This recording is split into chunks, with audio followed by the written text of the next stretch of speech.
오늘 말씀은 이스라엘 민족의 지도자들에 관한 말씀입니다. 상류층 사람들이죠.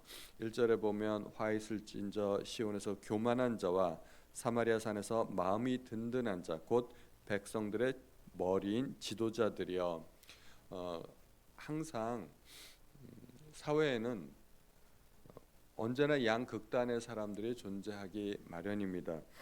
아무리 선진국이고 부유한 나라라 할지라도 그 나라에도 최빈곤층이 있습니다.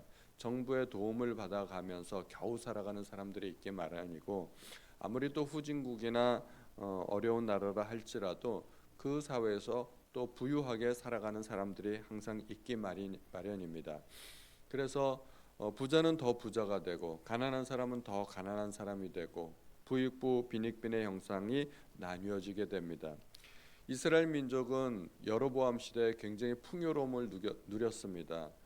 주변에 영토를 확장하고 전쟁을 통해서 영토를 확장하고 그리고 굉장히 큰 부를 누렸습니다. 그러나 모든 국민이 그 부를 다 누리는 것은 아니었습니다. 상류층 사람들은 그 부를 누리고 사치와 향락을 누리고 있었지만 그들이 억압하고 있는 하류층 사람들이 또 있었던 것이죠. 그들에게 공의와 정의를 베풀지 않았기 때문에 하나님께서 심판하시겠다고 하시는 것입니다. 상류층의 죄가 항상 더 큰 것이죠. 그래서 그들에게 하나님은 2절에 너희는 갈레로 건너가 보고 거기에서 큰 하맛으로 가고 또 블레셋 사람의 가드로 내려가 보라. 이방인의 세 성읍에 대해서 이야기하고 있습니다. 갈레, 하맛, 가드. 너희가 이 성읍들보다 나으냐 한 것이죠. 그 성읍들보다 결코 낫지 못하고 우수하지 못하다는 것입니다. 그런데 이 세 성읍은 어떻게 됐는가 하면 아수르의 침략 때 모두 다 파멸당하고 말았습니다. 그런데 이스라엘이라고 해서 이들 세 성읍보다 결코 나은 것도 아닌데 너희가 버티겠느냐, 그런 이야기를 하고 계시는 것입니다. 그런데 이스라엘 민족은 안심하고 있었습니다. 3절에 너희는 흉한 날이 멀다 하여 포악한 자리로 가까워지게 하고, 심판이 굉장히 멀다, 우리에게는 심판이 이르지 아니할 것이다 하고 항상 안심했던 것이죠. 예레미야 선지자가 남쪽 유다에서 심판을 선포했을 때도 똑같은 일이 있었습니다. 항상 심판의 메시지를 사람들은 귀담아 듣지 않습니다. 에이, 설마 그런 일이 일어나겠어? 그러면서 포악한 자리로 더 가까이 나아가게 되는 것입니다. 그들은 어떠한 삶을 살았나요? 매우 방탕하고 사치스러운 삶을 살았는데 그것이 4절부터 나와 있습니다. 상하상에 누우며 침상에서 기지개를 켜며 양떼에서 어린 양과 우리에서 송아지를 잡아먹고 비파 소리에 맞추어 노래를 지절거리며 다윗처럼 자기를 위하여 악기를 제조하며 대접으로 포도주를 마시며 귀한 기름을 몸에 바르면서 요셉의 환난에 대하여는 근심하지 아니하는 자로다. 이렇게 방탕하고 사치스럽고 호화로운 삶을 누리고 있었다는 것입니다. 모든 국민이 이러한 삶을 살면 그건 차라리 괜찮습니다. 일부 상류층 사람들은 이러한 삶을 살고 있었는데 하류층 사람들은 그 상류층 사람들에게 학대받고 있었다는 것이죠. 특히 그들이 대접으로 포도주를 마시며, 여기서 나오는 이 대접은 성전에서 쓰이는 제물 그릇입니다. 제물 그릇으로서 제물을 담거나 제물의 피를 담거나 하는 그런 제사 의식에 사용되는 그릇인데 그 대접으로 포도주를 퍼마시고 그랬다는 것입니다. 얼마나 방탕한 삶을 살았겠습니까? 또 성전의 기물들은 이렇게 함부로 사용되는 것이 아니지 않겠습니까? 이스라엘 민족이 포로로 사로잡혀 갔을 때 그 이방의 왕들 가운데 벨사살 왕이 멸망하기 직전에 바벨론의 벨사살 왕이 성전의 기물들을 가지고 술을 마시고 잔치를 벌리던 그런 일이 있었죠. 그랬을 때 손가락이 나타나서 메네메네 데겔 우바르신이라고 썼습니다.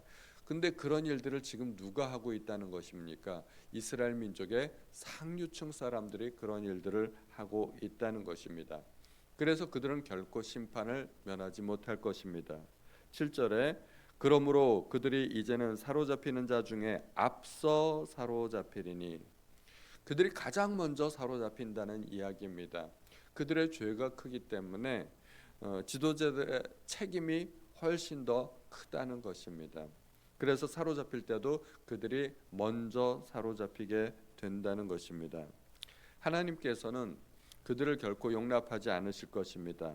8절에 만군의 하나님 여호와의 말씀이니라 주 여호와가 당신을 두고 맹세하셨노라 내가 야곱의 영광을 싫어하며 그 궁궐들을 미워하므로 이 성읍과 거기에 가득한 것을 원수에게 넘기리라 하셨느니라. 여기서 나오는 그 궁궐들을 미워하신다. 여기서 궁궐은 진짜 궁궐이 아니라 사치스럽게 삶을 사는 부유한 사람들의 호화로운 대저택을 의미하는 것입니다. 아모스에 나오는 궁궐은 모두가 그런 것들입니다. 호화로운 집들, 뭐 여름 궁궐, 겨울 궁궐 나오고 또 상하로 만든 상하 궁궐 나오고 그런 것들이 호화로운 그런 집들, 궁궐과 같은 집들을 의미합니다. 부자들은 도대체 얼마나 큰 집을 짓고 호화롭게 살았는지 궁궐과 맞먹을 정도였다는 것입니다. 그런데 하나님의 심판이 임하면 어떻게 되겠습니까? 한 집에 10사람이 남는다 해도 다 죽을 것이라 9절에 그렇게 이야기하고 또 10절은 조금 어려운데요. 죽은 사람의 친척 그 시체를 불사를 자가 그 뼈를 집 밖으로 가져갈 때, 그러니까 집 안에 시체가 있는데 그 시체에 어떤 친척되는 사람이 그 시체를 불사르기 위해서 그 시체를 집 밖으로 가져간다는 상황입니다. 시체를 왜 불사를까요? 이스라엘의 그 매장 습관에 의하면, 그 장례 습관에 의하면 시체를 불사르지는 않았습니다. 요즘 우리나라에서는 화장을 많이 하지 않습니까? 근데 이스라엘에서는 화장하는 장례 의식이 없었습니다. 그런데 그 시체를 불사른다는 것은 전염병이 돌았다는 얘기죠. 전염병이 돌아서 막 여기저기 온 집에 시체가 가득하고, 그리고 10절 후반절에 보면 그 집 깊숙한 곳에 있는 자에게 묻기를 아직 더 있느냐 하면 대답하기를 없다 하리니, 그 집 깊숙이 숨어가지고 꼼짝달싹 안 하고 숨어 있는 사람의 모습이 보이는 것입니다. 집안에 시체가 있는데 그 시체를 어떻게 할 줄도 모르고 집안 깊은 곳에 숨어가지고 어떻게 해야 될지 모르고 웅크리고 두려워 떠는 그런 사람이 있었다는 것입니다. 그 사람에게 혹시 시체가 더 있느냐 그러면은 이제는 없다 이야기를 하는데, 그 시체 가져가는 자가 말하기를 잠잠하라 우리가 여호와의 이름을 부르지 못할 것이라. 그 두려움에 떨고 있는 자가 혹시라도 하나님께서 우리를 도와주셨으면 좋겠습니다 이렇게 이야기할까봐 조용히 하라는 거죠. 하나님의 이름을 감히 언급하지 말라는 것입니다. 하나님의 이름을 잘못 언급했다가 더 큰 화를 당할지도 모른다는 것입니다. 장사 지내는 중에 혹시 여호와의 이름을 잘못 언급하면 더 큰 심판을 당할까봐 기도조차도 하지 못한다는 것입니다. 하나님으로부터 어떠한 도움도 받지 못한다는 상황입니다. 이러한 모든 일들은 그들의 잘못된 삶을 살았기 때문입니다. 12절에 보면 말들이 어찌 바위 위에서 달리겠으며 소가 어찌 거기서 밭 갈겠느냐. 말들은 평탄한 땅을 달리는 거죠. 소도 역시 평탄한 땅을 경작하는 것이지 소가 바위 위에서 경작하거나 말이 바위에서 달리거나 그러지는 않는 것입니다.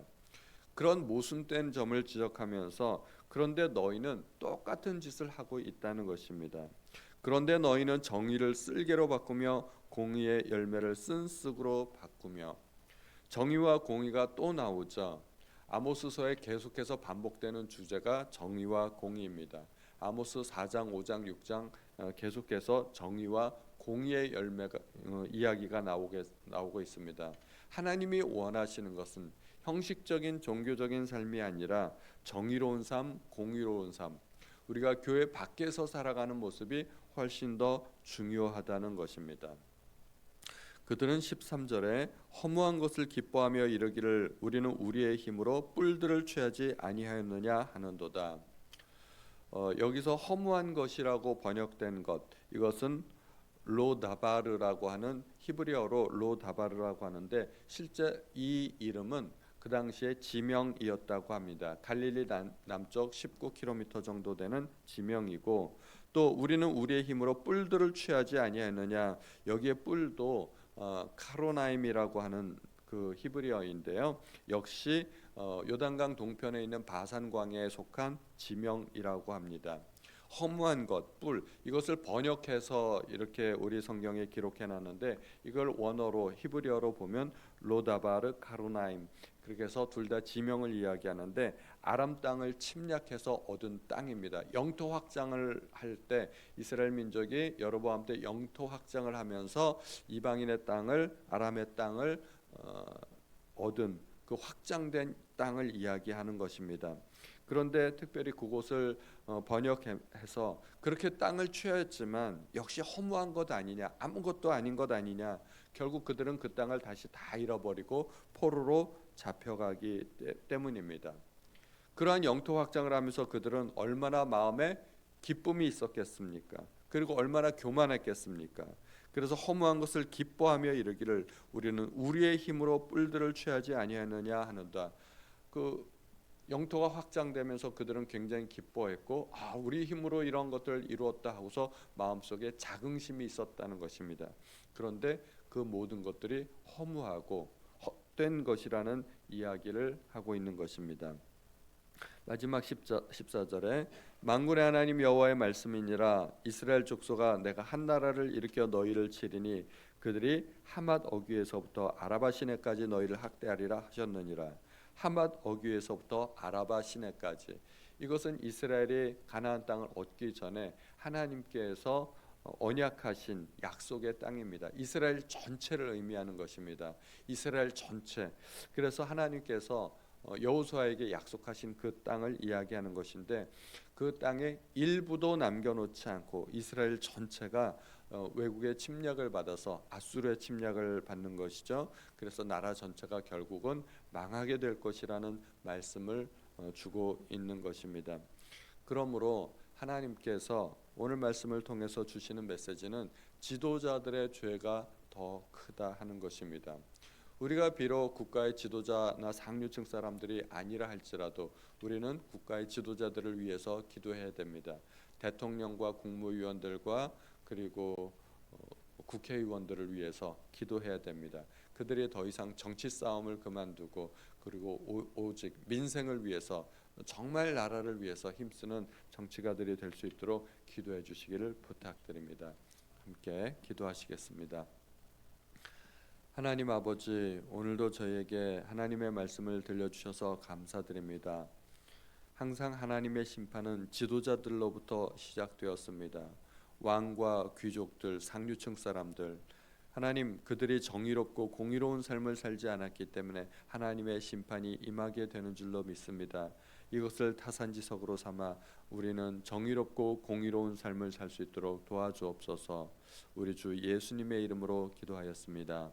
아멘.